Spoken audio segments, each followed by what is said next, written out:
8200 நபர்களுக்கு வேலை வாய்ப்பை வழங்கும் வகையில் 3 தொழில் திட்டங்களுக்கான ஒப்பந்தம், போதைப் பொருள் ஒழிப்பிற்கு தனிப்படை, 6000 கோடி விவசாய கடன் தள்ளுபடி, பள்ளி கல்வித்துறையின் வெளிப்படைத்தன்மை, அனைத்து நிர்வாக நடவடிக்கையும் மின்னணு முறையில் மாற்றம், அனுமதியின்றி கனிம வளங்களை எடுத்து செல்வதை தடுத்து நிறுத்தும் நடவடிக்கை, மொத்தத்தில் லஞ்ச லாவண்யம் இல்லாத ஊழலற்ற நேர்மையான வெளிப்படைத்தன்மையான தமிழ்நாட்டை நமது தமிழக மக்களுக்கு தருவதற்கான முயற்சியின் செயல்பாடே நமது இலக்கு.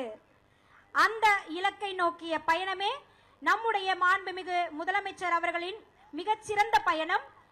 அந்த வகையில் மருத்துவம் மற்றும் மக்கள் நல்வாழ்வுத்துறையின் பொது சுகாதாரம் மற்றும் நோய் தடுப்பு மருந்து இயக்ககம் நடத்தும் தேசிய போலியோ சொட்டு மருந்து சிறப்பு முகாம் இன்று நடைபெற இருக்கின்றது. இம்முகாமினை மிக சிறப்பாக நமது தமிழ்நாடு மாண்புமிகு முதலமைச்சர் அவர்கள் தொடங்கி வைப்பதற்காக வருகை புரிந்திருக்கின்றார். உங்களின் அன்பின் ஆதரவோடும் இந்த போலியோ சொட்டு மருந்து சிறப்பு முகாம் தொடங்க இருக்கின்றது. பெற்றோர்களே, தாய்மார்களே, வலியற்ற இரு துளிகள் குழந்தைகளின் எதிர்காலத்திற்கு வலிமை சேர்க்கும் துளிகளாக மாற வேண்டும். போலியோ சொட்டு மருந்து உங்கள் வீட்டு குழந்தைகளுக்கு கட்டாயம்.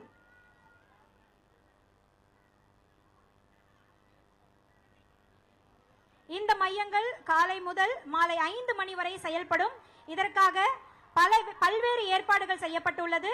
அரசு ஆரம்ப சுகாதார நிலையங்கள், அரசு மருத்துவமனைகள், அங்கன்வாடி மையங்கள், பள்ளிகள் மற்றும் முக்கிய இடங்கள் என மொத்தம் 43,051 மையங்களில் 52.91 லட்சம் 5 வயதிற்குட்பட்ட குழந்தைகளுக்கு போலியோ சொட்டு மருந்து வழங்க இலக்கு நிர்ணயிக்கப்பட்டுள்ளது.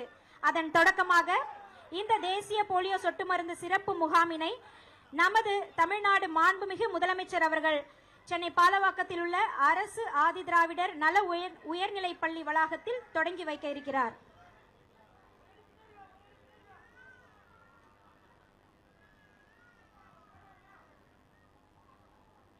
புலம்பெயர்ந்து வாழும் பெற்றோர்களின் குழந்தைகளுக்கும் முகாம் நாளன்று போலியோ சொட்டு மருந்து வழங்கப்படும். இந்த போலியோ சொட்டு மருந்து மையங்களில் 2 லட்சத்திற்கும் மேற்பட்ட சுகாதார பணியாளர்கள், அங்கன்வாடி பணியாளர்கள், ஆசிரியர்கள், தன்னார்வலர்கள் மாநில அளவில் ஈடுபடுத்தப்பட்டுள்ளனர்.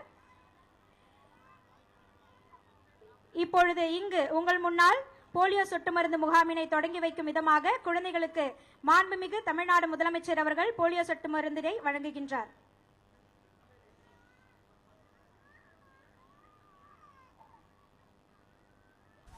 சென்னை பாலவாக்கத்தில் போலியோ சொட்டு மருந்து முகாமை முதலமைச்சர் விஜய் தொடங்கி வைக்கிறார். அதனை நேரலையில் தற்போது பார்த்து வருகிறோம். கூடுதல் விவரங்களுடன் இணைகிறார் எமது செய்தியாளர் ராஜகுமரன். ராஜகுமரன், வணக்கம். மேலும் விவரங்கள்.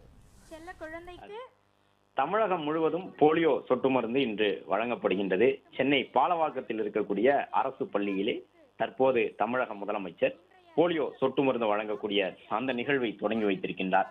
இன்று காலை சரியாக 9:30 மணியளவில் தொடங்கி சென்னை உட்பட தமிழ்நாடு முழுவதும் 43,000க்கும் மேற்பட்ட இடங்களிலே போலியோ சொட்டு மருந்து குழந்தைகளுக்கு வழங்கப்பட இருக்கின்றது. 5 வயது வரை இருக்கக்கூடிய குழந்தைகளை பெற்றோர் அழைத்து சென்று தங்கள் வீட்டுக்கு அருகில் இருக்கக்கூடிய அரசு மருத்துவமனையிலோ, அங்கன்வாடி மையத்திலோ, சத்துணவு கூடத்திலோ, பொதுமக்கள் அதிகம் கூடும் பேருந்து நிறுத்தங்கள், பேருந்து நிலையங்கள் உள்ளிட்ட இடங்களிலும் கூட போலியோ சொட்டு மருந்தை பெற்றுக்கொள்ளலாம். ஆனால் அவசியம் போலியோ சொட்டு மருந்து வழங்க வேண்டும். கடந்த ஆண்டு போலியோ சொட்டு மருந்து முகாம் நடைபெற்ற பொழுது குழந்தைகளுக்கு போலியோ சொட்டு மருந்து போட்டுவிட்டோம் என்று பெற்றோர் அஜாக்கிரதையாக இருக்கக்கூடாது.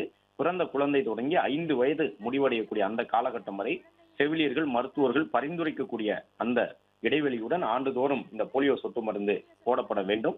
போலியோ இல்லாத நாடாக இந்தியா இன்றைக்கு இருக்கின்றது என்றாலும் குழந்தைகளுக்கு 5 வயது வரை இந்த போலியோ சொட்டு மருந்து வழங்குவது அவசியம். அந்த அடிப்படையில் தான் ஞாயிற்றுக்கிழமையான இன்று முதலமைச்சர் சென்னை பாலவாக்கத்திலிருந்து போலியோ சொட்டு மருந்து வழங்கக்கூடிய அந்த நிகழ்ச்சியை தொடங்கி வைத்திருக்கின்றார். குழந்தைகளுக்கு முதலமைச்சர் 2 சொட்டு போலியோ சொட்டு மருந்துகளை வழங்கக்கூடிய காட்சிகளை காணுகின்றோம். சுற்றி இருக்கக்கூடிய அனைவருமே மருத்துவத்துறையில் இருக்கக்கூடியவர்கள். அவர்களும் அருகில் நின்று முதலமைச்சருக்கு இந்த 2 சொட்டு போலியோ சொட்டு மருந்து வழங்க வேண்டும் என்று சொல்லியிருந்தார்கள். அவர்களுடைய அறிவுறுத்தலுக்கு ஏற்ப முதலமைச்சர் பெற்றோர், தாய்மார்கள் தங்களுடைய குழந்தைகளை அழைத்து வரும் பொழுது போலியோ சொட்டு மருந்து வழங்கி குழந்தைகளுக்கான ஒரு பெட்டகத்தையும் கொடுத்து அனுப்புகின்றார் என்பதை பார்க்கின்றோம். பொம்மை இருக்கின்றன. பெட்டகம் என்பது